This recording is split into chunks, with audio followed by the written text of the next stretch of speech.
کرنے میں آپ کو بھی فائدہ ہے اور آپ کو بھی اس کا نفع ہوگا کہ آپ اس کے اوپر عمل کرنے والے ہوں۔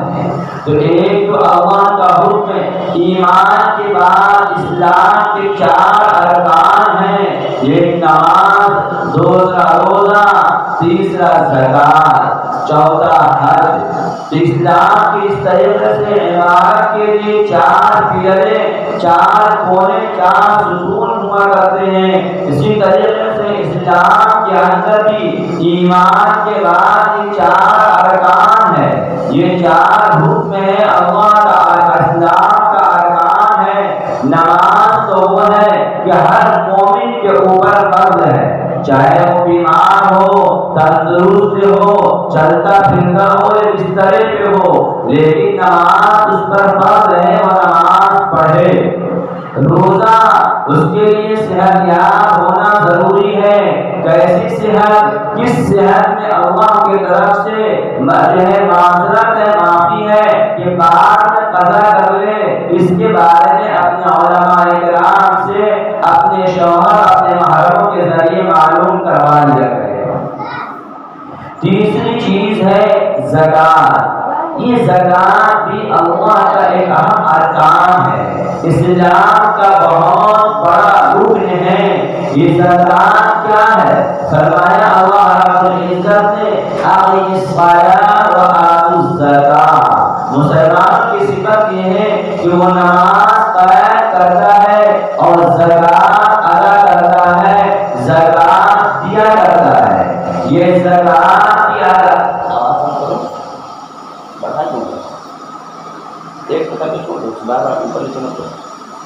زکوٰۃ کی ادائیگی بھی میرے پردہ نشین خواتین بہت ضروری ہے۔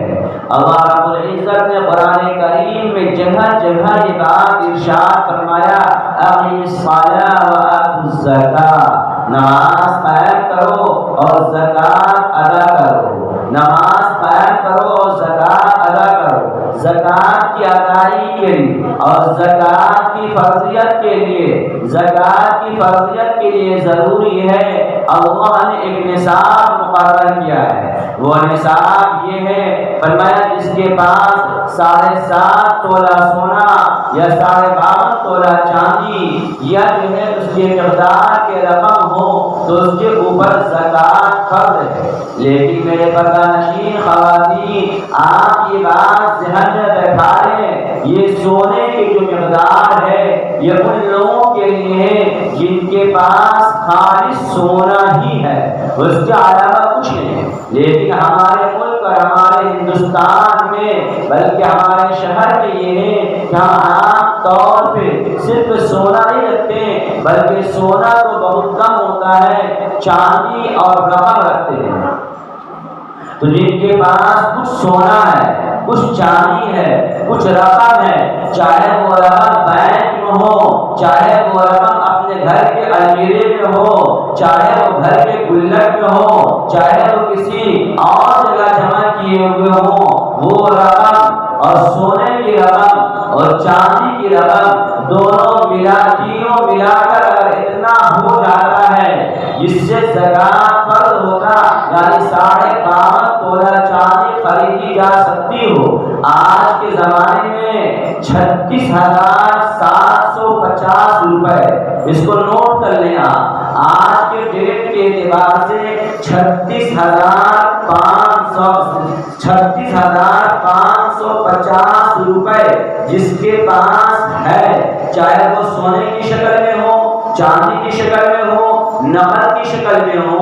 اب اس کے اوپر اگر سال گزر گیا ہے تو زکوٰۃ فرض ہو جائے گا، اسے زکوٰۃ نکالنی پڑے گی۔ زکوٰۃ کی فرضیت کے لیے بھی ایک معاملات یہ ہے کہ اس کے لیے تاریخ طے کرو۔ ایسا نہیں کہ اس مہینے، اس سال رمضان میں ہم نے 5 رمضان کو حساب کر لیا اور آئندہ سال 25 رمضان کو بیٹھے، تو میری ماں بہنیں، پیسے تو ہمیشہ رہنے والی چیز نہیں ہے۔ ہم اپنے پاس پیسے رکھے ہوئے ہیں، کوئی مکان پسند آ گیا، ہم نے مکان لے لیا، تو اب وہ پیسے تو خرچ ہو گئے، یا اسی طریقے سے کسی اور کام میں اس کو استعمال کر لیا تو پھر وہ پیسے خرچ ہو گئے اور ہم یہ سمجھ رہے ہیں کہ اب میرے اوپر زکوٰۃ فرض نہیں ہے۔ حالانکہ جس تاریخ میں آپ نے پچھلے سال حساب کیا تھا اگر اسی تاریخ کے اعتبار سے حساب کرتے تو شاید آپ کے اوپر زکوٰۃ فرض ہو جاتا۔ تو اس لیے اپنے ڈائری میں اس بات کو نوٹ کر لیں کہ ہم ایک تاریخ متعین کر لیں، 5 رمضان 4 رمضان جو بھی تاریخ ہو ہم نے متعین کر لیا اور ہر سال اسی تاریخ میں حساب کریں گے۔ جو مال ہمارے پاس ہے اس پر زکوٰۃ کا نکالنا فرض ہے، زکوٰۃ کی ادائیگی ضروری ہے۔ ایک بات اور سمجھیں، زکوٰۃ کے نکالنے کے لیے سال کا گزرنا جو شرط ہے یہ پہلی بار زکوٰۃ کی فرضیت کے لیے شرط ہے، باقی اس کے بعد جو مال بھی آپ کے پاس آ رہا ہو، چاہے حساب کرنے سے ایک دن پہلے کہیں سے کوئی مال آپ کو مل گیا ہو تو اب آپ کو اس کا بھی زکوٰۃ نکالنا ہوگا، اس لیے کہ آپ پہلے سے صاحب نصاب ہیں۔ صاحب نصاب کے اوپر ہر مال پہ سال کا گزرنا ضروری نہیں ہے، بلکہ ایک مرتبہ وہ صاحب نصاب ہو گئی تو اب اس کے اوپر زکوٰۃ ضروری ہو گیا۔ اب وہ ہر سال صرف حساب کرے کہ اس کے پاس کتنا رقم ہے، کتنا زیور ہے، کتنا سونا ہے، جس اعتبار کا ہے اس اعتبار سے اس پہ زکوٰۃ فرض ہو جائے گی اور اس کو زکوٰۃ نکالنا ہوگا۔ اب وہ زکوٰۃ اگر نہ نکالے، ٹال مٹول کرے تو کل قیامت کے دن پکڑا جائے گا۔ اس لیے زکوٰۃ کی فرضیت یہ بھی اللہ کا حکم ہے کہ اللہ نے مالداروں کی ذمہ لگایا ہے کہ وہ اپنے مالوں کی زکوٰۃ نکالا کرے۔ آپ اگر زکوٰۃ نہیں نکالنی ہے، اپنے یہ کنگن، اپنے یہ ہار، اپنے یہ بالیاں، اپنی یہ نتھیے، اپنے یہ بالے، اپنے یہ پائل، یہ جو چیز بھی آپ استعمال کر رہی ہیں اگر آپ نے اس کا زکوٰۃ نہیں نکالا تو میرے اور آپ کے نبی آقائے نامدار تاجدار مدینہ عبداللہ کے پیارے آمنہ کے دلارے خدیجہ کے دلبر ہم سب کے رہبر عائشہ کے سرکار مدینے کے تاجدار شافی محشر ساتھی کوثر امام النبیین خاتم المرسلین آقا مولا محمد رسول اللہ صلی اللہ علیہ وسلم نے فرمایا وہ زیور کل قیامت کے دن آگ بنا دیا جائے گا اور آگ کے کنگن بنا کر، آگ کے ہار بنا کر، آگ کے پائے بنا کر، آگ کے بازین بنا کر، آگ کے کان کے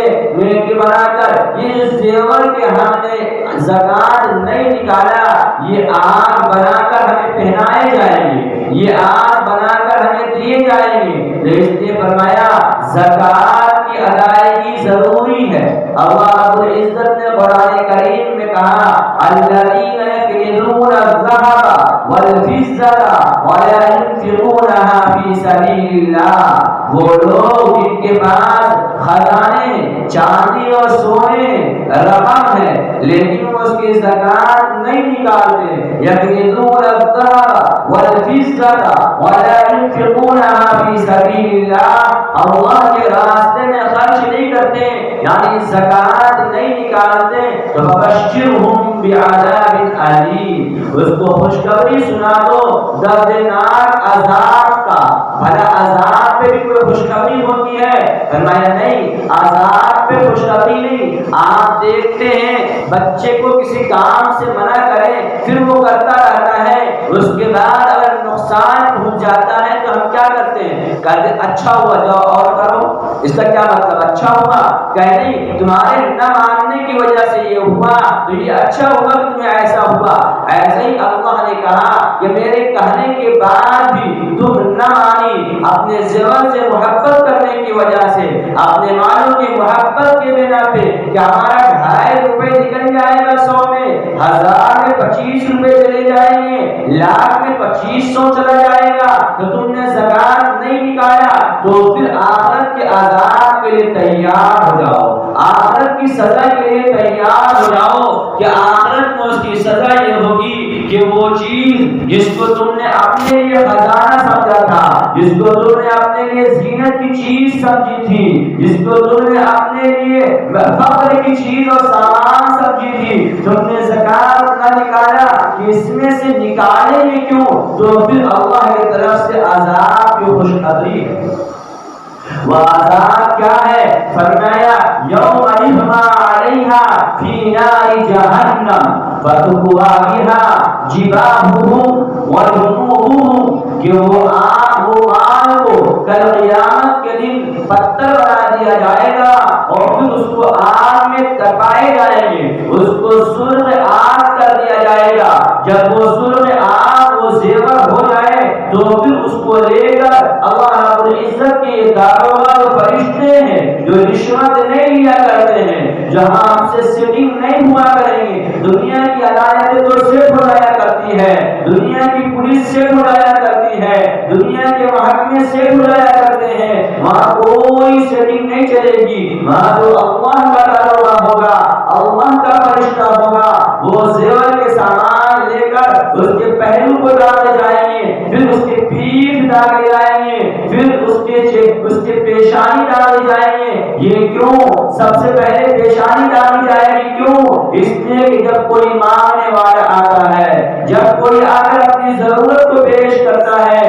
کوئی بیوہ آ جائے، کوئی یتیم آ جائے، کوئی بے سہارا آ جائے، کوئی ہمارے خاندان کا غریب آ جائے، کوئی ہمارے خاندان کا مفلس آ جائے اور آ کر یہ کہنے لگے باجی، خالہ، پھوپھی، میرے گھر میں کھانے بنانے کو نہیں ہے، میرے بچوں کے کپڑے لینے کے لیے پیسے نہیں ہیں، میرے گھر چولہے جلانے کا انتظام نہیں ہے، میرے یہاں افطار کا سامان نہیں ہے، تو ہماری پیشانی پہ بلا جایا کرتی ہے، ہماری پیشانی پر اس کی ناراضگی کے آثار ظاہر ہونے لگتے ہیں، ہماری پیشانی سے سمجھ میں آنے لگتا ہے کہ یہ ناگوار لگ رہا کہ یہ اگر مجھ سے کیوں کہہ رہی ہے، یہ اگر مجھ سے کیوں بتا رہی ہے، یہ اگر میرے سامنے اپنی ضرورتوں کو کیوں بیان کر رہی ہے، میرے سامنے ہاتھ کیوں پھیلا رہی ہے۔ سب سے پہلے پیشانی پہ بلا تھا تو اللہ نے فرمایا یہ مال کل جہنم میں تباہ کر سب سے پہلے پیشانی ڈالے جائیں گے۔ پھر جب وہ مانگنے والی وہ بار بار ضد کرتی رہتی ہے،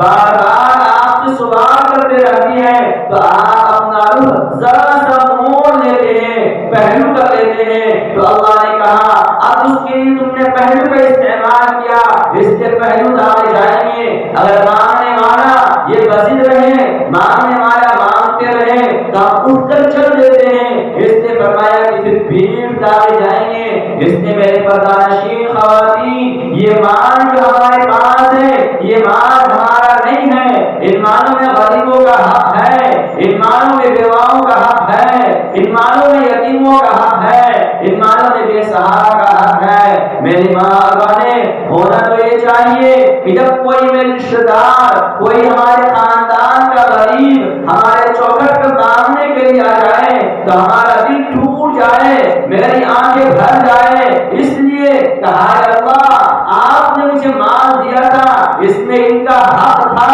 لیکن میں نہیں پہنچائی، آج اسے میرے پاس آنا پڑ گیا، کل قیامت میں آپ مجھ سے مت پوچھ لیجیے گا کہ مال ہم نے تم کو دیا تھا، اس مال میں ہم نے کسی کا حق رکھا تھا، تم نے اس میں اس کا حق کیوں نہیں پہنچایا۔ ہونا یہ چاہیے تھا کہ ہمارا دل بھر جاتا، ہماری آنکھیں نم ہو جاتی، ہائے میرا بڑا رشتہ دار محتاج تھا، ہم نے اس کی خبر گیری نہیں لی، ہائے میری فلاں بہن غریب تھی، میرا فلاں بچہ، میرا فلاں بھتیجا، میرا فلاں بھانجا، میرا فلاں پڑوسی ضرورت مند تھے، ہم نے ان کی خبر گیری نہیں لی، ہم نے ان کے بارے میں نہیں معلوم کیا کہ آج وہ محتاج ہو کر، مجبور ہو کر اپنی ضرورت کو لے کر ہمارے دروازے پہ آئی ہے۔ میری ماں اور بہنیں یاد رکھو، اگر یہ تمہاری زکات کو لے لیتی ہے، تمہاری زکات کو لے کر استعمال کر لیتی ہے، یہ ان کا احسان مانو،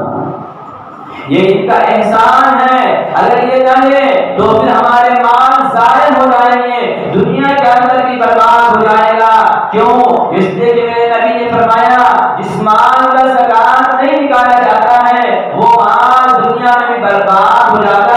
اور آخرت میں بھی عذاب کا ذریعہ بن جاتا ہے۔ جن مالوں کی زکات نکال دی جائے اس مال کی حفاظت اللہ رب العزت فرماتے ہیں، وہ مال ضائع اور برباد نہیں ہوا کرتا ہے۔ مالوں کی زکات ہم نے نکالا اور کوئی مستحق ہمیں مل جائے اور وہ لے لے تو اللہ کا شکر ادا کرنا چاہیے، اس بندی کا بھی شکر ادا کرنا چاہیے اور سوچنا چاہیے اے اللہ تو نے میرے لیے کتنا آسانی پیدا کر دیا، ورنہ ہم یہ زکات کے رقم لے کر کہاں جاتے، یہ زکات کے رقم لے کر کہاں ٹھوکریں کھاتے، یہ زکات کے رقم لے کر کہاں چکر کاٹتے۔ لیکن آپ نے ہمارے پڑوس میں، ہمارے علاقے میں، ہمارے خاندان میں ایسے لوگ رکھا ہے جو ہماری زکات کے مستحق ہیں اور وہ ہماری زکات لے لیا کرتی ہے۔ ان پر احسان جانو، ان کا احسان جانو کہ وہ تمہاری زکات کو لے رہی ہے، ان کا شکریہ کرو۔ اس طریقے سے آپ کہیں سفر میں جائیں، اگر آپ کو کوئی نماز پڑھنے کی جگہ دے دے، کوئی وضو کا پانی دے دے تو آپ کہتے ہیں کتنے اچھے لوگ ہیں، نماز کے لیے جگہ دے دیا، کتنے اچھے لوگ ہیں، وضو کا انتظام کر دیا۔ جس طریقے سے نماز فرض ہے اسی طریقے سے زکات بھی فرض ہے۔ جس طریقے سے نماز کے لیے اگر کوئی جگہ دے دے تو وہ اچھا ہے، اسی طریقے سے اگر کوئی زکات کے رقم ہمارا دے دے تو وہ اچھے لوگ ہیں جو ہمارے مالوں کو قبول کر لے رہے ہیں۔ یہ زکات کے لینے والے، یہ زکات کی وصولی کرنے والے کوئی معمولی آدمی مت سمجھو ان کو۔ اگر ہمارے ضرورت مند، ہمارے فقراء، ہمارے رشتہ داروں میں کوئی ایسے ہیں تو ہم ان تک زکات کو ضرور پہنچائیں۔ میرے پردہ نشین خواتین، صرف زکات نکالنا یہ بات فرض نہیں ہے بلکہ زکات کو مستحق تک پہنچانا بھی ضروری ہے۔ جس طریقے سے نماز ہے اللہ کا حکم، صرف نماز پڑھنے اس کا مطلب نہیں ہے بلکہ نماز کے شرائط ہیں۔ مثلا نماز سے پہلے جگہ کا پاک ہونا، جسم کا پاک ہونا، کپڑے کا پاک ہونا، یہ ساری چیزیں ہیں۔ اسی طریقے سے زکات کے لیے ضروری ہے کہ ہم زکات مستحق کو دیں، جو اس کا حقدار ہے ہم اس کو زکات پہنچائیں۔ اگر ہم نے زکات اپنا بوجھ سمجھ کر یوں ہی بانٹ دیا، جس کو چاہا اس کو دے دیا، جس کو مرضی ہوئی اس کو دے دیا، تو پھر یاد رکھو زکات کی ادائیگی نہیں ہوگی، مال بھی چلا جائے گا اور دنیا میں بھی اس کا نقصان ہوگا اور آخرت میں بھی سزا کے مستحق بن جائیں گے۔ اس لیے زکات چن کر دو، چھانٹ کر دو، معلومات کر کے دو، تحقیق کر کے دو۔ آج ہمارا حال کیا ہے؟ 80% وہ ہے جو زکات عورتیں نہیں نکالتی، بعض وہ ہے جو نکالتی بھی ہے، تو جو آیا ان کو دے دیے، جن سے تعلق ہے ان کو دے دیا، جن کو دیتے آئے ہیں ان کو دے دیے۔ نہیں، زکات یہ نہیں ہے کہ آپ جسے چاہے دے دیں۔ زکات کے مصارف اللہ نے بیان فرمایا للفقراء انما الصدقات للفقراء والمساکین والعاملین علیہا والمؤلفۃ قلوبهم وفی الرقاب والغارمین فی سبیل اللہ وابن السبیل۔ فرمایا فقیر کون ہے؟ فقیر اس کو کہتے ہیں جن کے پاس ایک دن کے گزارے کا سامان ہو، کل کیا کھائیں گے، کہاں سے کھائیں گے، کیسے کھائیں گے، اس کے پاس اتنی بھی چیز موجود نہ ہو۔ مسکین اس کو کہتے ہیں جس کے پاس ابھی بھی کچھ نہ ہو، اسے یہ پتہ بھی نہ ہو کبھی ہمیں کھانا میسر ہوگا بھی نہیں ہوگا، یہ تو آیا کرنے کی بات ہے ان لوگوں کو دیں۔ لیکن اگر ہم نے زکات اٹھایا اور جس کو چاہا دے دیا تو ہمارے زکات کی ادائیگی نہیں ہوگی۔ یہ بات دل کے کان سے سن لو، نوٹ کر لو، اپنے دل میں بیٹھا لو۔ تعلقات کے بنا پہ زکات ادا نہیں کیا جاتا ہے، چاپلوسی کے بنا پہ زکات ادا نہیں کی جاتی ہے۔ ہماری نالی نکالنے کے لیے دے دیا، ہم اس کو زکات اٹھا کر دے دیں، ہمیں پانی بھرنے کے لیے دے دیا کرے، ہم اس سے زکات اٹھا کر دے دیں، ہمارے بچوں کو رکھ دیا کرتے ہیں، ہم اسے زکات اٹھا کر دے دیں۔ زکات کے مستحق یہ نہیں ہے۔ زکات کے مستحق تو وہ لوگ ہیں جو ضرورت مند ہیں، زکات کے مستحق تو وہ ہیں جن کے لیے کھانے کے سامان نہیں ہے، زکات کے مستحق تو وہ ہیں جن کے پاس آج کے زمانے میں 36,550 روپے نہیں ہے۔ آج ہم عام طور پہ زکات کی رقم شادیوں میں دیا کرتے ہیں۔ یہ بات بھی ذہن میں بیٹھا لے، شادیوں میں زکات کی رقم اگر ہم نے پہلے دے دیا، اس کے بعد 36,000 نہیں ہم نے دے دیا تو ہماری زکات کی ادائیگی ہو گئی، لیکن اگر ہم نے اس کے بعد دیا تو پھر ہمارے زکات ادا نہیں ہوں گے۔ تو گویا کہ شادیوں میں بھی جو ہم زکات دینے کا مزاج بنائے ہوئے ہیں، اٹھائے اور شادیوں میں اٹھا کر دے دیا، یہ صحیح نہیں ہے۔ زکات جتنی ہم شادیوں میں دیا کرتے ہیں، جتنے میں زکات فرض ہو جائے گا، اتنے میں تو میرج ہال کیا کرتے ہیں، اتنے میں تو وہ ڈی جے کا انتظام کرتے ہیں، اتنے میں تو وہ غلط رسومات کو ادا کرتے ہیں۔ اس لیے جس کے پاس، ایک بات یاد رکھیں، جس کے پاس 36,550 روپے ہے، سال گزر گیا تو زکات فرض ہو گیا، لیکن اگر سال نہیں گزرا اور اس کے پاس اتنی رقم ہے تو وہ زکات نہیں لے سکتی ہے، زکات لینے کا اس کو حق نہیں ہے۔ اگر وہ لیتی ہے تو دوسروں کی زکات کو خراب کرتی ہے، ہم اگر دیتے ہیں تو ہم اپنی زکات کو خراب کرتے ہیں۔ اور ایک بات یہ بھی ہمارے سمجھ کے اعتبار سے، یہ جو ہمارے گلی محلے میں مانگنے والے آتے ہیں، کم کرو نا، ہمارے گلی محلے میں مانگنے والے آتے ہیں، زکات کے لیے دروازے پہ آتے ہیں، یہ عام طور پہ ضرورت مند نہیں ہوا کرتی ہیں، ان کی عادت ہو جاتی ہے، ان کی فطرت ہو جاتی ہے، یہ مانگنے کا مشغلہ بنائی ہوئی ہوتی ہے، اس لیے مانگنے کے لیے چلی آتی ہے۔ ان کو اگر دینا ہے نفلی صدقہ دے دو، ان کو دینا ہے کچھ ویسے ہی پیسے دے دو، ان کو زکات مت دو، زکات تو چن کر دو، زکات تو تحقیق کر کے دو، زکات تو معلوم کر کے دو۔ بعض مانگنے والیوں کو میں جانتا ہوں جو مسجدوں کے دروازے پہ مانگتی ہے لیکن وہ لاکھپتی ہے، ان کے 2 منزلہ عمارتیں موجود ہیں، اچھے خاصے گھر کے سارے ساز و سامان موجود ہے، لیکن وہ گھر محلے میں، مسجدوں میں، دوسروں کے دروازوں پہ جا کر زکات کی رقم لیتی ہیں۔ ایک تو وہ لینے کی وجہ سے گنہگار ہے، لیکن ہم نے جو بلا تحقیق اس کو دے دیا، اس کی وجہ سے ہماری زکات کی ادائیگی نہیں ہوگی۔ زکات کی ادائیگی کے لیے ضروری ہے کہ ہم معلومات کر کے دیں، جاننے والوں کو دیں، جن کو ضرورت واقعتاً ہے ان کو زکات دیا کریں۔ زکات کے لیے میں ایک مشورہ دیتا ہوں کہ زکات کے لیے آپ ایسا بھی کر سکتی ہیں کہ اپنے خاندان میں، اپنے محلے میں، اپنے رشتہ داروں میں، اپنے شہر اور بستی میں ایسے گھرانے دیکھو جن کو جو زکات کے مستحق ہیں، ان کے لیے زکات کو ہم نے دیکھا، آپ بھی دیکھتی ہیں، جو لوگ مانگنے والی ہیں وہ کل بھی مانگ رہی تھی، آج بھی مانگ رہی ہے، ان کے دن نہیں بدل رہے ہیں، ان کے حالات اچھے نہیں ہو رہے ہیں۔ کیوں نہیں ہو رہے؟ اس لیے کہ میرے نبی صلی اللہ علیہ وسلم نے فرمایا، جب اپنی ضرورتوں کا سوال لوگ انسانوں سے کرنے لگیں گے تو میرا رب اس کے اوپر تنگی کو بڑھا دے گا۔ آج اس کی تنگی اس لیے بڑھ رہی ہے، آج اس کی پریشانیاں اس لیے بڑھ رہی ہے کہ وہ مانگنے کے دروازے بند نہیں کرتے۔ تو میں یہ مشورہ دیتا ہوں کہ دیکھو، اگر ایسے رشتہ دار، ایسے غریب، ایسے محلے میں کوئی ہے، ان کے چھوٹے بچے ہیں، ان کی تعلیم کی ذمہ داری لے لو، انہیں تعلیم دلوانے کی ذمہ داری لے لو کہ نہیں، اب یہ بچہ چائے خانے میں کام نہیں کرے گا، یہ بچہ بیٹھ کر کھانے میں کام نہیں کرے گا، یہ بچہ کہیں کام نہیں کرے گا، یہ بچہ تو کسی مکتب کا زینت بنے گا، یہ بچہ کسی مدرسے کی زینت بنے گا، یہ بچہ کسی اسکول کا زینت بنے گا، لیکن یہ تعلیم یافتہ بنے گا۔ آپ یہ ذمہ داری لے کر انہیں تعلیم دلوائیں کہ غریب آپ کے پڑوس میں ہیں، آپ ان کے ہاں ماہانہ وظیفے کا ترتیب بنا دیں، ماہانہ سامان پہنچانے کی ترتیب بنا دیں، تاکہ ان کے گھر ہمیشہ چولہا جلتا رہے، ہمیشہ ان کو خوشیاں نصیب ہوتی رہے۔ لیکن میرے ماں اور بہنیں، میں نے آپ کو شروع میں بھی کہا کہ دیکھو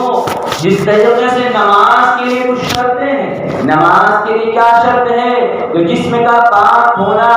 جگہ کا پاک ہونا، ایسے ہی زکوٰۃ کے لیے ضروری ہے مال کا پاک ہونا،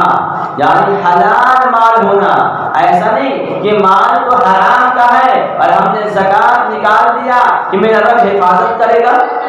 میرا اللہ نے حفاظت کی ذمہ داری لی ہے۔ اگر ہم نے یہ سوچ کر حرام مال کا زکوٰۃ نکالا تو پھر ایمان کا بھی خطرہ ہے کہ ہم نے ارکان اسلام کا مذاق اڑایا، گویا کہ ہم نے کھلواڑ کیا مذہب اسلام کے ساتھ کہ ہم حرام مال کا زکوٰۃ نکال دیے، اب یہ مال ہمارا حلال ہو گیا۔ اچھا، حرام مال ہم یہ سمجھتے ہیں چوری کرنا حرام ہے، جو ہے جھوٹ بولنا حرام ہے، کسی کا مال غصب کر لینا حرام ہے، سود یہ سب سے بڑا غربت کی چیز ہے، یہ سب سے بڑی خراب چیز ہے جو آج ہمارے محلے اور علاقے میں ایجنٹ آتے ہیں اور آ کر بیٹھتے ہیں اور ہمیں 15,000 20,000 25,000 45,000 تک کا یہ لون دیا کرتے ہیں۔ میری پردانشین خواتین وہاں آپ ہی جایا کرتی ہیں، وہ عورتوں کو دیا کرتا ہے۔ ہماری سمجھ میں یہ آتی ہے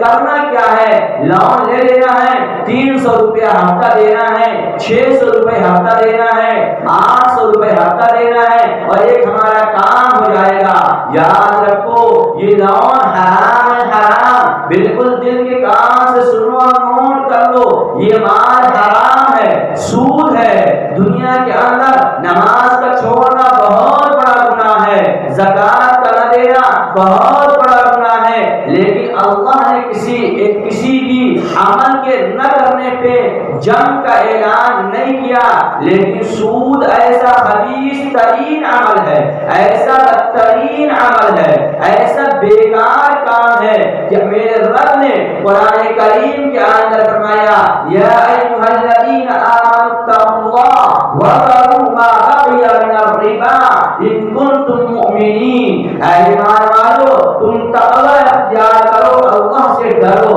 اور سود کو چھوڑ دو اگر تم مومن ہو، یعنی اگر تمہارے اندر ایمان ہے اور تم اس بات کو جانتی ہو کہ پالنے والا اللہ ہے، کھلانے والا اللہ ہے، مشکل کشا اللہ ہے، حالت روا اللہ ہے، بگڑی بنانے والا اللہ ہے، ساری ضرورتوں کا پورا کرنے والا اللہ ہے، تو پھر حرام مال کو داخل مت کرو، حرام مال مت لو۔ لیکن اگر اس کے بعد بھی تم لیتی ہو تو پھر اللہ نے فرمایا فَإِن لَّمْ تَفْعَلُوا فَأْذَنُوا بِحَرْبٍ مِّنَ اللَّهِ وَرَسُولِهِ۔ اگر تم باز نہیں آتی ہو، تم نہیں رکتی ہو تو پھر اللہ اور اللہ کے رسول سے جنگ کرنے کے لیے تیار ہو جاؤ۔ بھلا بتاؤ کوئی اللہ اور اللہ کے رسول سے جنگ کر سکتا ہے؟ کوئی اللہ سے مقابلہ کر سکتا ہے؟ کوئی اللہ کے سامنے اپنے آپ کو پیش کر سکتا ہے مقابلے کے لیے؟ لیکن میرے رب نے سود لینے والوں کے بارے میں کہا، لون لینے والوں کے بارے میں کہا، یہ لوگ جو لون لیتی ہے، جو سود لیتی ہے، یہ اللہ سے جنگ کرنے والی ہے۔ آپ معاشرے اور سماج پہ نظر اٹھا کر دیکھیں کہ ہماری بیٹیاں، ہماری بہنیں جس کی عزتیں کل تک ہر ایک آدمی کیا کرتا تھا، آج اس کی عزتوں کی نیلامی ہو رہی ہے، آج اس کے ساتھ غلط کام ہو رہے ہیں، آج اس کے ساتھ غلط حرکتیں ہو رہی ہیں۔ کیوں؟ جنگ کرنے اللہ نے کہا مجھ سے جنگ کے لیے تیار ہو جاؤ، تو یہ جنگ کے لیے اللہ نے ان کو تیار کر دیا۔ جو ہماری شریعت کا خیال نہ رکھے تم اس کی عزتوں کا خیال نہ کرو، جو ہماری شریعت کا لحاظ نہ رکھے تم ان کی جذبات کا خیال نہ کرو، جو ہماری شریعت کا خیال نہ رکھے ان کے نسلوں کو تم ختم نہ کرو۔ اس لیے میرے پردہ نشین خواتین، آج جو ہم بے چینی کا شکار ہیں، آج جو ہم بے عزتی کا شکار ہیں، آج جو ہم ذلت کا شکار ہیں، اس کا بہت بڑا وجہ سود ہے، اس کا بہت بڑا وجہ لون ہے۔ مسلمانوں کا محلہ اور علاقہ، مسلمانوں کی بستی ہے جہاں ایک بھی کافر نہیں ہے، وہاں بھی لون والے آتے ہیں، یہ ہماری ماں اور بہنیں، یہ ہماری بیٹیاں، یہ ہماری پھوپھیاں، یہ اسلام کی بہنیں، یہ اسلام کی عظمت والی عورتیں، یہ اسلام کی قیمتی ہیرے، یہ ان کے پاس اپنے آدھار کارڈ ووٹر کارڈ لے کر پہنچ جاتی ہے اور کہتی اس ہفتہ لون ہمیں دے دو، اس ہفتہ لون ہمیں دے دو۔ یاد رکھو یہ لون کی رقم لے کر ہم نے اگر اپنے بچوں کی پرورش کی،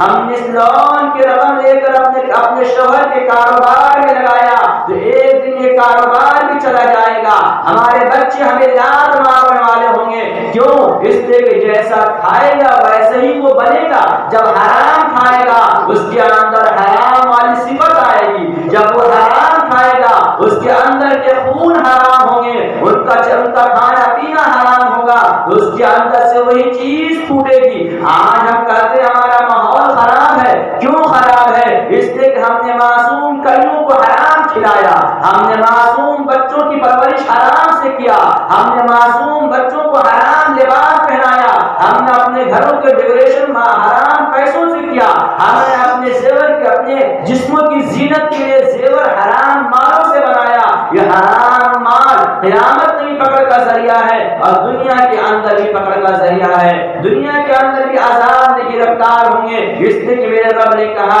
فَإِن لَّمْ تَفْعَلُوا فَأَذَنُوا بِحَرْبٍ مِّنَ اللَّهِ وَرَسُولِهِ۔ اگر تم سود لینا نہیں چھوڑتی ہو، تم لون لینا نہیں چھوڑتی ہو تو پھر تم اللہ اور اللہ کے رسول سے جنگ کرنے کے لیے تیار ہو جاؤ۔ یہ سود کا لینا یہ تو الگ بات ہے، لون لے دینے والے کو اپنے گھروں میں بیٹھانا۔ پیارے آقا صلی اللہ علیہ وسلم نے فرمایا سود کا لینے والا، سود کا دینے والا، سود پہ گواہ بننے والا، سود کا لکھنے والا، ان چاروں پہ اللہ اور فرشتوں اور اللہ کے رسول کی لعنت ہے۔ بتاؤ جس گھر میں سود دینے والا بیٹھ رہا ہو اس گھر میں اللہ کی لعنت برسے گی یا نہیں؟ جس بستی اور علاقے میں سود دینے والے بیٹھے اور ہم میں سے کوئی اسے روکنے کی کوشش نہ کرے، منع نہ کرے تو پوری بستی اللہ کے عذاب میں گرفتار ہو جائے گا۔ یہ کان کھول کر سن لیں میرے پردہ نشین خواتین، اپنے پلو اور دامن میں باندھ کر لے جائیں اور یہ عزم مصمم کر لیں کہ اگر ہم لون لیتے تھے تو آج سے چھوڑ دیں گے، اگر لون سے ہمارا گھر چلتا تھا فاقے سے رہ جائیں گے، بھوکے رہ جائیں گے، اپنی اولادوں کو بھوک سے تڑپتے ہوئے دیکھ لیں گے، لیکن حرام مال اپنے گھر میں داخل نہیں کریں گے، سود لے کر اپنے کاروبار کو نہیں چمکائیں گے، سود لے کر اپنے بچوں کی فیس نہیں ادا کریں گے، سود لے کر اپنے بچوں کی پرورش نہیں کریں گے۔ عید ہماری ہو یا نہ ہو، عید ہماری ہو نہ ہو، عید میں ہمارے بچے اچھے کپڑے پہنے یا نہ پہنے، لیکن ہم سود نہیں لیں گے، ہم لون نہیں لیں گے، ہم حرام کو اپنے گھر میں داخل نہیں کریں گے۔ اس لیے کہ یہ سود کتنا سنگین گناہ ہے۔ پیارے آقا صلی اللہ علیہ وسلم نے فرمایا کہ سود کا ایک رقم، 1 روپے لینا، سود کا 1 روپے لے لینا، استعمال کر لینا۔ ہم اور آپ جانتے ہیں زنا کتنا بڑا گناہ ہے، اور پھر اگر کوئی محلے پڑوس میں کسی کے بارے میں معلوم ہو جائے کہ وہ ایسی غلط اور گھناؤنی حرکت کرنے والا ہے تو سارے لوگ اس کو بائیکاٹ کر دیتے ہیں، اپنے بچوں کو بھی اس کی چوکھٹ تک جانے نہیں دیتے ہیں، اپنے بچوں کو بھی اس کے دروازوں تک جانے نہیں دیتے ہیں۔ کیوں؟ اس لیے کہ وہ غلط انسان ہے، وہ کرائے پہ چلنے والی ہے، وہ بھاڑے پہ چلنے والی ہے، وہ اپنے جسموں کو بیچنے والی ہے، اس لیے وہ غلط ہے۔ میری پردہ نشین خواتین خوب دل کے کان سے سنو، میرے اور آپ کے نبی نے فرمایا ہے سود کا 1 روپیہ لینا، سود کا 1 روپیہ لینا اپنی سگی ماں کے ساتھ 70 مرتبہ زنا کرنے سے بھی زیادہ گناہ ہے۔ اپنے سگی ماں کے ساتھ، جس ماں کو محبت کی نگاہ سے دیکھنے پہ حج کا ثواب ہے، جس ماں کو ایک شرابی انسان بھی، ایک بدکار انسان بھی، جو رات دن راستوں میں دوستوں کی عزتوں کے ساتھ کھیلنے والا انسان بھی اپنے ماں کے اوپر غلط نگاہیں نہیں ڈال سکتا ہے، نشے کی حالت میں بھی اپنے ماں کو غلط نگاہ سے نہیں دیکھتا ہے، اس کے بارے میں پیارے آقا یوں فرما رہے ہیں کہ اگر کوئی 1 روپے لے لے،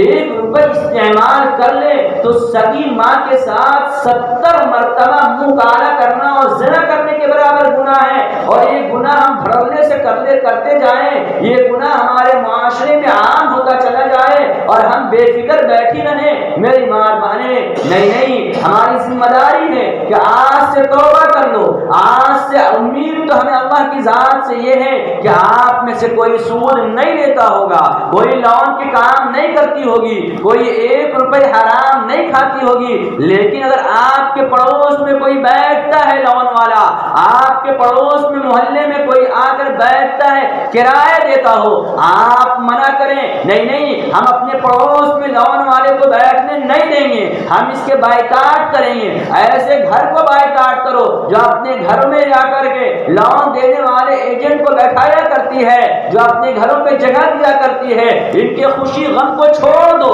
ان کو اکیلا کر دو کہ نہیں، تمہارے وجہ سے تو ہمارے معاشرے میں اللہ کی عذاب آئے گی۔ اللہ کی عذاب کیا آتی؟ فرمایا جب سود عام ہو جاتا تو اللہ کی عذاب کیسے آتی ہے؟ میرے اور آپ کے نبی نے فرمایا اللہ کی عذاب اس طریقے سے آنے لگتی ہے جس طریقے سے تسبیح کے دھاگے ٹوٹنے سے تسبیح کے دانے گرتے ہیں۔ آپ تسبیح کے دھاگا توڑ دیجئے تو ایک دانہ گرنے کے کتنے گھنٹے کے بعد دوسرا دانہ گرے گا؟ ظاہر سی بات ہے وہ اتنی تیزی کے ساتھ گرنا شروع ہو جائے گا کہ ہم تو اس کو سنبھال بھی نہیں پائیں گے، روک بھی نہیں پائیں گے۔ میرے پردہ نشین خواتین، آج اللہ کی عذاب ہم پہ اسی طریقے سے آ رہی ہے، ہم سمجھ نہیں پا رہے ہیں، ہمیں اندازہ نہیں ہو رہا۔ آج رمضان کا مہینہ میں بارش ہو جا رہی، ہم یہ سمجھ رہے ہیں موسم اچھا ہو جا رہا، موسم سہانا ہو جا رہا، اللہ رحم کر دے رہے ہیں۔ میری ماں اور بہنیں، بے موسم بارش کا ہونا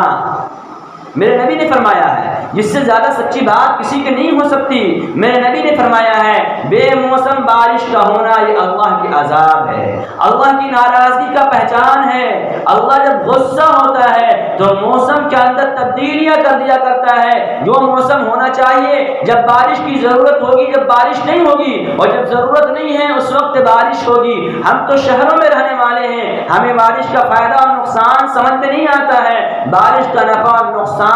آنکھوں سے دیکھتے ہوئے ان کو سمجھ میں آتا ہے جو گاؤں دیہات میں رہنے والی ہیں، وہ دیکھتی ہیں ان کے کلیجہ چیر جاتا ہے، ان کا دل پھٹ جاتا ہے جب اس موسم میں بارش ہوتے ہیں، جب ان کے گیہوں کٹ کر رکھے ہوئے ہیں، ان کے دھان کٹ کے رکھے ہوئے ہیں، ان کو سن کے سرسوں کٹ کے رکھے ہوئے ہیں، اب یہ بارش ہوئی، یہ دھان کالے پڑ گئے، یہ گیہوں کالے پڑ گئے، یہ سرسوں بیکار ہو گیا، اب ان کا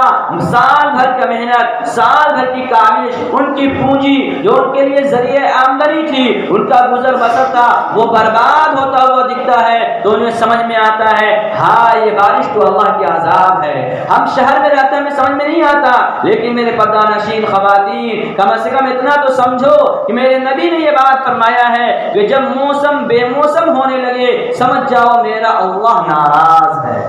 میرا اللہ خفا ہے، میرا اللہ ناراض ہے۔ اس لیے میرے ساتھ آپ دیکھتے ہیں جب گھر میں کوئی ناراض، جب کوئی ٹھنڈا کھانا دینے لگے، باسی کھانا دینے لگے، بے وقت بنا کر رکھ دے اور پھر کام سے آنے پہ ملے تو شوہر سمجھ جایا کرتا، بھائی سمجھ جاتا، کیا لگتا ہے امی بہن ناراض ہے، بیٹا سمجھ جاتا امی غصہ ہے، اس لیے کہ کھانا ہمیں تو آنے کے بعد گرم گرم روٹیاں ملتی تھی، اب باسی روٹیاں مل رہی ہے، کیوں؟ بے موقع مل رہا ہے، بے وقت مل رہا ہے، تو اندازہ ہو جاتا۔ تو کیا اللہ کی طرف سے ہم اندازہ نہیں کرتے کہ بے موسم کا موسم بدل جانا یہ اللہ کی عذاب ہے؟ میری پردہ نشین خواتین، آپ خوش قسمت ہیں کہ اللہ نے آپ کو رمضان کا مبارک مہینہ عطا فرمایا ہے۔ آپ اللہ کے سامنے فریاد کریں، اللہ کو راضی کر لیں۔ میری پردہ نشین خواتین، اللہ اگر روٹ جائے تو ہم کہیں کا نہ رہیں گے، نہ دنیا ہماری سنور سکتی ہے نہ آخرت سنور سکتی ہے۔ دنیا میں بھی ہم برباد ہو جائیں گے اور آخرت میں بھی برباد ہو جائیں گے۔ وہ لوگ جو لون اور سود لیا کرتی ہیں، دنیا کے عذاب تو یہ ہے کہ موسم بے موسم ہو جائے گا، پتھروں کی بارش بھی ہونے لگے گی، زلزلے بھی آنے لگیں گے، تیز ہوا اور طوفان بھی چلنے لگیں گے، سرخ آندھیاں بھی آنے لگیں گی۔ یہ عذاب تو ہوگا ہی، کل قیامت کے دن بھی ان کا الگ پہچان ہوگا۔ جو لوگ لون لیا کرتی ہیں، جو لوگ سود لیا کرتی ہیں، فرمایا کل قیامت کے دن وہ لوگ ایسے یتخبطہ الشیطان من المس، وہ ایسے ہوں گے جیسے اس کو شیطان نے چھو دیا ہے، یعنی باولا اور پاگل ہو جائے گی، وہ ادھر ادھر گرے گی، نشے میں نہیں ہوگی لیکن وہ ادھر ادھر گرے گی، لوگ دیکھ کر پہچانیں گے، پوچھیں گے یہ کون ہے، یہ تو ہمارے پڑوس میں رہتی تھی، یہ تو ہمارے محلے میں رہتی تھی، ہمارے ساتھ اجتماع میں جاتی تھی، ہمارے ساتھ کپڑے لینے جاتی تھی، ہمارے ساتھ لوگوں کے غموں میں جاتی تھی، ہمارے ساتھ خوشیوں میں شامل ہوتی تھی۔ میرا رب کہے گا یہ وہ لوگ ہیں جو دنیا میں سود لیا کرتے تھے، یہ وہ لوگ ہیں جو دنیا میں لون لیا کرتے تھے۔ آج ہمارے معاشرے میں حرام کی دو آمدنی بہت تیزی سے پھیل رہی ہے، ایک سود، دوسرا لاٹری کا ٹکٹ۔ یہ لاٹری کا ٹکٹ بھی بڑا عام ہوتا جا رہا ہے، یہ لاٹری کی ٹکٹ بھی حرام ہے، حرام، اللہ نے اس کو حرام قرار دیا ہے۔ آج لاٹری کی ٹکٹ لینے والے کنگال ہوتے جا رہے ہیں۔ آپ ذرا غور کریں، لاٹری کی ٹکٹ بیچنے والے اگر اتنے خیر خواہ ہوتے اور ان لاٹریوں کے ذریعے کروڑ پتی بن سکتا، ان لاٹری کے ذریعے کوئی مالدار ہو سکتا، تو پھر ان کے کوئی مال ہوتے، ان کے کوئی بڑی مارکیٹ ہوتی، ان کے کوئی بڑا شو روم ہوتا۔ لیکن جو سائیکل پہ لاٹری بیچتا تھا، دسیوں سال سے دیکھ رہے ہیں وہ ویسے ہی بیچ رہا ہے۔ جو بغل میں تھیلی داب کر لاٹری بیچنے آتا تھا، آج بوڑھا ہو گیا ویسے ہی بیچ رہا ہے۔ کوئی نالی کے کنارے لاٹری بیچتا تھا، آج اسی جگہ بیچ رہا ہے۔ اگر ان پیسوں سے مالدار ہونا ہوتا، ان لاٹریوں سے کروڑ پتی کوئی ہوتا، تو پھر وہ امبانی کے جگہ پہ کیوں نہیں چلا گیا؟ وہ کسی بڑے بلڈر کیوں نہیں بن گیا؟ کوئی بڑا مالدار کیوں نہیں بن گیا؟ وہ آج فقیر و کنگال کیوں بنا ہوا ہے؟ اس لیے بنا ہوا ہے کہ حرام میں برکتیں نہیں ہیں، ان لاٹریوں کے ذریعے کوئی کروڑ پتی نہیں بن سکتا ہے۔ رزق کا مالک اللہ ہے، اس بات کا یقین رکھیں اور اللہ کی ذات سے ہی مانگیں، اللہ کی ذات سے ہی فریاد کریں۔ امت کا حال بہت خراب ہے، یہ لون، یہ لاٹری، یہ دوسری جو چیزیں برائیاں پھیل گئی۔ اس طریقے سے نماز کے لیے جگہ کا پاک ہونا ضروری ہے، نماز کے لیے جسم کا پاک ہونا ضروری ہے، ایسے ہی زکوٰۃ کے لیے مال کا پاک ہونا ضروری ہے۔ حرام مال کا زکوٰۃ نکال کر، حرام مال کا زکوٰۃ نکال کر یہ سمجھنا کہ ہمارا مال اللہ کی حفاظت میں آ جائے گا، یاد رکھو یہ اسلام کے ساتھ کھلواڑ ہے، مذہب اسلام کا مذاق ہے۔ اس لیے میری پردہ نشین خواتین، میں بڑی محبت کے ساتھ، بڑی پیار سے آپ سے ہاتھ جوڑ کر کہتا ہوں، آپ کو تو آپ کے قدمیں پکڑ کر کہتا ہوں، خدا کے واسطے اس رمضان کے مہینے میں توبہ کر لو کہ ہم اپنے محلے میں لون والے کو نہیں بیٹھنے دیں گے،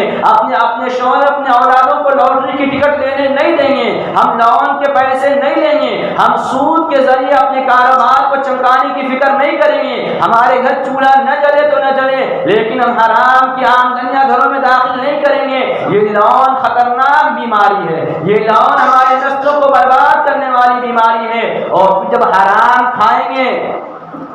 تو پھر ہماری دعائیں قبول نہیں ہوں گی، حرام کھائیں گے ہماری دعائیں قبول نہیں ہوگی۔ میں نہیں کہہ رہا، میرے اور آپ کے نبی محمد رسول اللہ صلی اللہ علیہ وسلم نے فرمایا، ایک آدمی کل خانہ کعبہ میں پہنچا ہوا ہوگا، آپ کو معلوم ہے کعبہ کی دعا بھلا رد ہو، کعبہ کی دعا رد ہو یہ تو ہو نہیں سکتا، کعبہ میں پہنچا ہوا ہو، مسافر ہوگا، بکھرے ہوئے بال ہوں گے، پریشان حال ہوگا، اللہ کے سامنے کعبہ کا گلاف پکڑ کر کہہ رہا ہوگا یا رب یا رب یا رب، لیکن اس کی دعائیں قبول نہیں ہو رہی ہیں۔ صحابہ نے کہا یا رسول اللہ صلی اللہ علیہ وسلم، پریشان حال کے اللہ تو فریاد کو فوراً سنتا ہے، مسافر کی دعا کو اللہ رد نہیں کرتا ہے، خانہ کعبہ کی دعا کو نہیں ٹھکراتا ہے، پھر یہ انسان تینوں چیزیں جمع ہیں، مسافر بھی ہے، پریشان حال بھی ہے، اور قربت کا اندازہ یہ کہ کعبہ کا گلاف پکڑے ہوا ہے اور اس کی دعائیں قبول نہیں ہو رہی۔ میرے نبی نے کہا ہاں اس لیے اس کی دعائیں قبول نہیں ہو رہی کہ اس کا کھانا حرام، اس کا پینا حرام، اس کا لباس حرام، تو اس کی دعائیں کیسے قبول ہو؟ میرے پردہ نشین خواتین، اگر ہم نے حرام کھا کر اپنے بچے کی پرورش کی، ہم نے حرام کھا کر روزہ رکھا، ہم نے حرام کھا کر اپنے کاروبار کو چمکایا، ہم نے حرام کھا کر اپنے گھر کو مزین کیا، ہم نے حرام جمع کر کے اپنے بینک کو بیلنس کیے، تو پھر یہ ساری چیزیں ہمیں دنیا میں ذلیل کرنے کی ذریعہ بنیں گی اور آخرت میں پکڑ کا ذریعہ، اور پھر ہماری دعائیں قبول نہیں ہوگی۔ یہ رمضان کا مبارک مہینہ ہے، اللہ کو راضی کرنے کا مہینہ ہے، اللہ کے سامنے آنسو بہانے کا مہینہ ہے، اللہ کے سامنے گریہ وزاری کرنے کا مہینہ ہے۔ کوئی روٹ جائے منانے میں وقت لگ جاتا ہے، شوہر روٹ جائے منانے میں وقت لگ جاتا ہے، بھائی روٹ جائے منانے میں وقت لگ جاتا ہے، بہن روٹ جائے منانے میں وقت لگ جاتا ہے، لیکن میرا اللہ اتنا مہربان ہے کہ بندہ جب کہتا ہے اے میرے اللہ معاف کر دے، راضی ہو جا، میرا رب راضی ہو جاتا ہے، اور صرف راضی نہیں ہوتا بلکہ فرمایا ان اللہ یحب التوابین، توبہ کرنے والوں کو اللہ اپنا محبوب بنا لیتا ہے، اللہ اپنا برگزیدہ بنا لیتا ہے، اپنا نیک بندوں میں شامل کر لیتا ہے، اپنے نیک بندیوں میں شمار کر لیتا ہے کہ میری بندی تجھے احساس ہو گیا، تو پلٹ آئی، تو آ کر میرے سامنے گریہ وزاری کرنے لگی، میرے سامنے آنسو بہانے لگی، میرے سامنے معافی مانگنے لگی کہ اللہ ہم نے تیرے حکموں کو توڑ دیا، تو معاف کر دے، جا جا میں نے تجھے معاف کر دیا، جا ہم نے تجھے بخش دیا، جا ہم نے تیرے لیے معافی کے فیصلے کر دیے۔ یہ رمضان کا مہینہ اللہ نے اس لیے دیا ہے، یہ رمضان کا مہینہ اللہ نے اس لیے دیا ہے کہ اپنے روٹھے ہوئے رب کو منائیں، رمضان کا مہینہ اس لیے دیا ہے کہ اپنے روٹھے ہوئے رب کو منا لیں، اپنے آنچل کو آنسوؤں سے بھر لیں، اپنے رخسار کو آنسو سے بھگا لیں، اور اپنے رب کے سامنے یہ کہہ دیں اے میرے رب ہم نے 11 مہینہ تیری نافرمانی کی ہے، تو کتنا مہربان ہے۔ ذرا اپنے رب کی مہربانی کو تو دیکھو، کتنا مہربان ہے۔ ناشتہ سویرے کھلا دیتا، دوپہر کا کھانا تھوڑے سے دیر میں کھلاتا، اور فرشتوں سے کیا کہتا اے فرشتے عرش کو مت اٹھاؤ، جاؤ جاؤ، کہاں جاؤ؟ اے اللہ کہاں جائیں؟ کہ وہاں جاؤ، میرے بندے اور بندیاں دن بھر بھوکا اور پیاسا ہے۔ ہائے اللہ کتنا محبت تو کرتا ہے، کتنا پیار کرتا ہے۔ ہمارا بچہ، اپنا بچہ ماں کے پاس اگر تھوڑا دیر ہو جائے اور کہنے لگے بھوک بہت لگ رہا ہے تو غصہ ہو جاتی ماں اور کہتی ہے چل 1 گھنٹہ دیر نہیں ہوا بھوک لگ گیا، ذرا سا دیر نہیں ہو جاتا بھوک برداشت نہیں ہوتی، ماں غصہ ہو جاتی، اور میرا رب کھلا کر کہہ رہا ہے میرے بندے اور بندیاں بھوکے اور پیاسے ہیں، بھوک سے ہیں، جا جا اس کی دعاؤں پہ آمین کا، جا اس کی دعاؤں پہ آمین کا، اس لیے کہ میری بندی بھوکی ہے، میری بندی پیاسی ہے۔ جبکہ آپ غور کرو، ناشتہ سویرے کھا لیے اور شام میں اللہ کیا کھلاتا ہے جو سال بھر نہیں کھاتے، جن پھلوں کا دام بھی ہمارے مرد حضرات دام نہیں معلوم کرتے، وہ پھل ہمارے رمضان میں دسترخوانوں میں ہوتا ہے۔ اللہ اتنا کھلا کر کیا کہنا، جاؤ میری بندیوں کی دعاؤں پہ آمین کہو۔ کیوں اے اللہ کیوں آمین کہیں؟ اس لیے کہو کہ میرے آخر نبی کی امتی صبح صادق سے غروب تک بھوکا اور پیاسا ہے، میرے نام پہ بھوکا اور پیاسا ہے۔ اے اللہ تو کتنا قدر کرنے والا ہے کہ کھلا کر کہہ رہا بھوکا اور پیاسا ہے، صرف اس لیے کہ ہم نے ٹائم پہ نہیں کھایا، اپنی چاہت کے اعتبار سے نہیں کھایا۔ پہلے کیا تھا، جب مرضی تب کھا لیتے تھے، اب مرضی سے نہیں کھایا، تیرے چاہنے سے کھایا، تیرے وقت کی پابندی سے کھایا، تو تو کہہ رہا بھوکا اور پیاسا ہے۔ اتنا اجر بڑھا دیا کہ فرشتوں کو بھی بھیج رہا، سمندر کے مچھلیوں کو بھی کہہ رہا ہے، کیڑے مکوڑے اور سانپ بچھوؤں کو بھی کہہ رہا ہے کہ میرے محمد صلی اللہ علیہ وسلم کی امتی کے لیے دعائیں مغفرت کرو۔ کیوں کریں یہ اجتہاد، کیوں کرے دعائیں مغفرت؟ میرا رب کہہ رہا ہے اے میری مخلوق تو اس لیے کر کہ میری یہ بندیاں بھوکی اور پیاسی ہے۔ کیا محبت ہے! ایسے محبت کرنے والے رب کو نہ منایا جائے، ایسے محبت کرنے والے رب کے سامنے گریہ وزاری نہ کی جائے، اور ایسے محبت کرنے والے رب کے حکموں کو توڑ دیا جائے، یہ بڑی بے غیرتی کی بات ہوگی۔ کیا ایسا محبت کرنے والا رب جس ذرا سے وقت میں دیر ہو گیا، 2 بجے کھاتی تھی، نہیں 6 بجے کھاؤ، 4 گھنٹے لیٹ ہو گئے تو اللہ کہہ رہا بھوکی ہے؟ آمین کہو اس کی دعاؤں پہ، آمین کہو، یہ بڑے نیک لوگ ہیں کہ میرے لیے بھوکے اور پیاسے نہ گئے۔ کیسے محبت کرنے والا رب ہے، اس رب کو منا لو، اس رب کو راضی کر لو۔ خدا کی قسم میرا رب اگر راضی ہو گیا، دنیا میں ہمیں کوئی نقصان پہنچانے والا پیدا ہو ہی نہیں سکتا۔ ہم نے اپنے رب کو ناراض کر دیا، ہم نے اپنے روٹے ہوئے رب کو چھوڑ دیا۔ میرے پتہ نشین خواتین، افطار کے وقت میں تھوڑے سے پہلے بیٹھ جاؤ اور اللہ کے سامنے گرم گرم آنسو بہا لو۔ اپنی جب میرا رب ہی بات کر رہا بھوکا اور پیاسا، تو اپنے رب کو بھی حوالے دے دو اور کہہ دو اے میرے رب میں بھوکی اور پیاسی آئی ہوں۔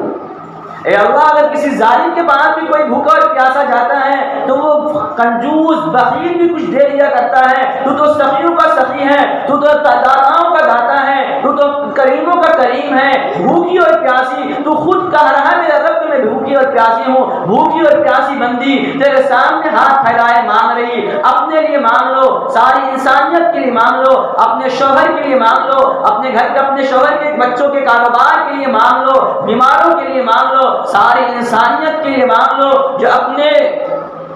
عزیز و اقارب دنیا سے جا چکے ہیں ان کے لیے اللہ کے ہاں بہترین ٹھکانہ مان لو۔ یہ رمضان مانگنے کے لیے دیا گیا تھا، یہ رمضان اللہ کے سامنے گریہ وزاری کرنے کے لیے دیا گیا، یہ رمضان اللہ کو منانے کے لیے دیا گیا۔ میری ماں اور بہنیں، آپ اللہ کے سامنے گریہ وزاری کرو، اللہ سے مانگو۔ روزانہ سحری کے وقت میں تھوڑا سا پہلے اٹھ جاؤ اور چند رکعت پڑھ کر اللہ کے سامنے آنچل پھیلا دو اور کہہ دو اے اللہ ساری انسانیت پریشان ہے، آپ رحم کا معاملہ کر دیں۔ اللہ کو پیار آئے گا، اللہ کو پیار آئے گا۔ میری ماں اور بہنیں، اللہ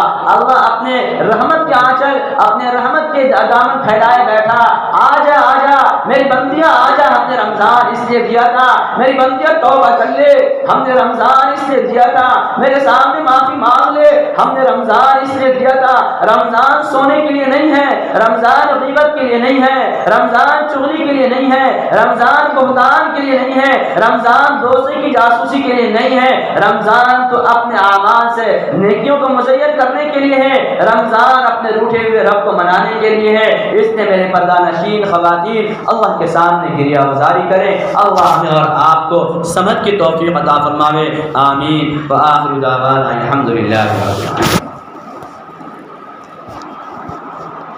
اللهم صل على محمد وعلى آل محمد كما صليت على إبراهيم وعلى آل إبراهيم إنك حميد مجيد اللهم بارك على محمد وعلى آل محمد كما باركت على إبراهيم وعلى آل إبراهيم إنك حميد مجيد ربنا آتنا في الدنيا حسنة وفي الآخرة حسنة وقنا عذاب النار ربنا ظلمنا أنفسنا ربنا ظلمنا أنفسنا وإن لم تغفر لنا وترحمنا لنكونن من الخاسرين رب اغفر وارحم وأنت خير الراحمين اللهم إنك عفو كريم تحب العفو فاعف عنا يا أرحم الراحمين يا راحم المساكين يا ذا القوة المتين۔ اے اللہ ہم سب کے گناہوں کو معاف فرما دے، اے اللہ ہم سب کے خطاؤں کو معاف فرما دے، اے اللہ ہم سب تیرے گناہگار بندے اور بندیاں ہیں، اے اللہ یہ تو تیری نیک بندی ہے جو روزے کی حالت میں دین کی بات سننے کے لیے آ گئی ہے۔ اے اللہ ہم گناہگار یہاں آ کر بیٹھ گئے کہ جب تو اس پہ رحمت کی بارش کرے گا تو کچھ چیزیں ہم پہ بھی آ جائیں گے۔ اے اللہ ان آنے والی بندیوں میں جو تجھے محبوب ہے اے اللہ اس کے طفیل ہم سب کے گناہوں کو معاف فرما لے، اے اللہ ہم سب کے روزوں کو قبول فرما لے، اے اللہ ہم سب کے روزوں کو قبول فرما لے، اے اللہ ہم سب کی تراویح کو قبول فرما لے، اے اللہ ہم سب سے تیرے فضل سے تیرے کرم سے جو ٹوٹی پھوٹی عملیں ہو رہی ہے اے اللہ ان عملوں کو قبول فرما لے، اے کریم آقا کرم کا معاملہ فرما دے، اے اللہ کو درگزر کا معاملہ فرما دے، اے اللہ یہ آنے والے بندیوں میں بہت ساری بندیاں وہ بھی تھی جو گزشتہ سال مجلس میں آتی تھی، اس سال نہیں ہے آپ کے پاس جا چکی ہے، اے کریم آقا ان کے ساتھ کرم کا معاملہ فرما دے، اے اللہ ان کے ساتھ بخشش کا معاملہ فرما دے، اے اللہ حاضرین مجلس میں جن کے رشتہ دار دنیا سے جا چکے ہیں سب کی مغفرت فرما دے، اے اللہ سب کو کروٹ پر جنت عطا فرما دے، اے اللہ کل تک ہمارے والد کا سایہ ہم پہ تھا، اے اللہ اب وہ تیرے پاس ہے، اے اللہ ان کے ساتھ رحم کا معاملہ فرما دے،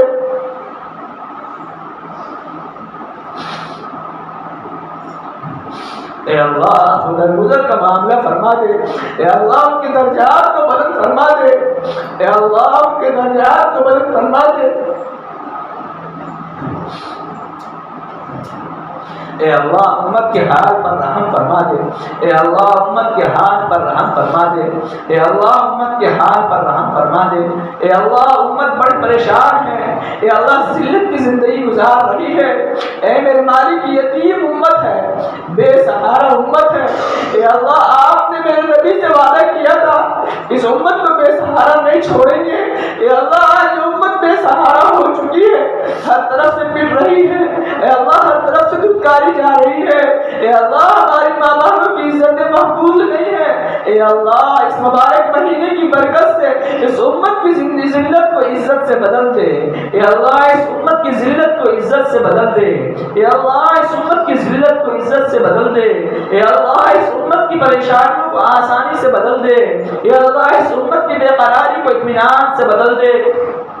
اے کریم آقا، اے اللہ آپ جانتے ہیں، اے اللہ ہمارے ساتھی بھی آپ کے پاس جا چکی ہیں، اے کریم آقا، اے اللہ اس کی بھی بخشش فرما دے، اے اللہ اس کی بھی درجات کو بلند فرما دے، اے اللہ اس کی بھی درجات کو بلند فرما دے، اے اللہ آپ کے معصوم بچوں کے لیے تربیت کا انتظام فرما دے، اے اللہ آپ اس کی تربیت فرما دے، اے اللہ آپ اس کی تربیت فرما دے، اے اللہ آپ اس کی تربیت اگر کر دیں گے تو کسی تربیت کا محتاج نہیں ہوگی، اے اللہ اس کی تربیت فرما دیجئے،